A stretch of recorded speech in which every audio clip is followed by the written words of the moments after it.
कुबेर के ऊपर विजय पाने के बाद महाराज दशानन चले अपने आराध्य से मिलने। कैलाश पर्वत जा पहुंचे लंकेश। लंकेश कैलाश पर्वत में जाते ही श्री कार्तिक की जन्मभूमि स्वर्ण सरवन में उनका पुष्पक रथ रुक गया। रावण के साथ जो पात्र मित्र थे वो लोग रावण को युक्ति दिए कि कैलाश पर्वत में इसी ओर से कोई रथ आगे नहीं जाता, क्यों मुझे पता नहीं।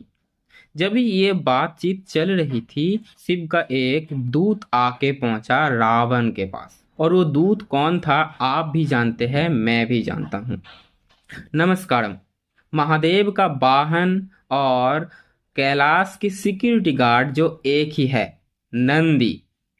नंदी एक जाठा हाथ में लेके कैलाश पर्वत की द्वार में खड़ा होता है। जाठा एक प्रकार का लोहे का दंड है जो बहुत मजबूत होता है। स्क्रीन में आप लोगों को दिख रहा होगा।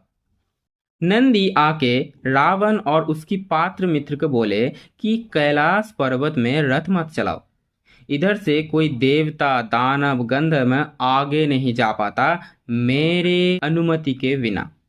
नंदी एक बेल है, वो आप लोगों को पता है। लेकिन रावण को लगा कि नंदी एक बानर जैसा मुंह करके उन लोगों से बात कर रहा है। रावण हंसते हुए नंदी की मजाक उड़ाए। रावण उसको बोले, तुम बानर जैसा मुंह करके हम लोगों के साथ बात क्यों कर रहा है।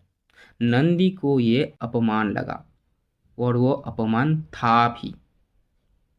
नंदी क्रोध में आके उन लोगों को श्राप दिए, तो मुझे जो बानर बोल के मजाक उड़ा रहा है, एक बानर ही तेरा अहंकार को चूर करेंगे। जो बात उनकी प्रभु आराध्य महादेव को रखनी पड़ी थी। महादेव का अंश हनुमान जी जब अशोक वाटिका में उतरे थे तब पूरी लंका को तहस नहस तो किया था, उसके पहले अशोक वाटिका भी तहस नहस करके रावण तक खबर पहुंचाए थे। कहानी में वापस चलते हैं। नंदी और भी बोलता है कि तू मुझे इतना अपमान कर रहा है, मैं अगर चाहूं तो तुझे एक ही पल में मसल भी सकता हूं, लेकिन मैं तुझे मारना नहीं चाहता। तू अपना दोष में ही, अपनी अहंकार में ही पूरा वंश के साथ खत्म होगा। नंदी की इतने बात बोलने के बावजूद रावण बहुत अहंकार में अपना कुड़ी हाथ से कैलाश पर्वत के उखाड़ने लगे। कैलाश पर्वत की जड़ 70 योजन था। रावण जब कैलाश पर्वत को उखाड़ने लगे तब रावण उठा भी लिया था, लेकिन तभी माता पार्वती शिव के बाकी दूत धुज्जटी के पास गए। धुज्जटी महादेव का एक और नाम है। मैं आप लोगों को शिव का बहुत सारे नाम बताते हुए जाऊंगा, गौर कीजिएगा। महादेव के पास सब जब आए तब महादेव ने देखा कि रावण अपना अहंकार के कारण कैलाश पर्वत को उठा रहा है। रावण की मन यह है कि कैलाश पर्वत को साथ में ही वो लंका लेके जाएगा। कृत्तिवास हंसे। कृत्तिवास रावण की इस अहंकार को हंसते हुए देखे और अपने बाईनी पैर की एक ही नाखून से कैलाश पर्वत को दाब दिया। दाबने के कारण रावण की 20 हाथ भी दब गए। यंत्रणा में रावण बहुत चीखने लगा। चीखने के बाद भी जब महादेव की मन नहीं भरा, तब त्रेता युग में जन्म लेते हुए भी इस कलयुग में भी अमर शिव तांडव स्तोत्र का रचना किया, जो हम लोग आज तक पाठ करते हैं, जो अभी भारत की हर घर में हर कोई ना कोई पाठ करता है।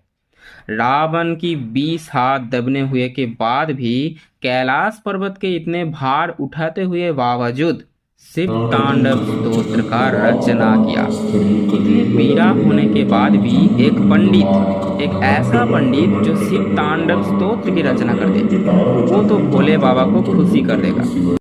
भोले बाबा शिव तांडव स्तोत्र सुनने के बाद रावण को मुक्त किया और रावण उनके साथ मिलने के बाद फिर से पुष्पक विमान से जाके उनकी पात्र मित्र लेके फिर से श्रीलंका यानी तब तक की लंका पहुंचे।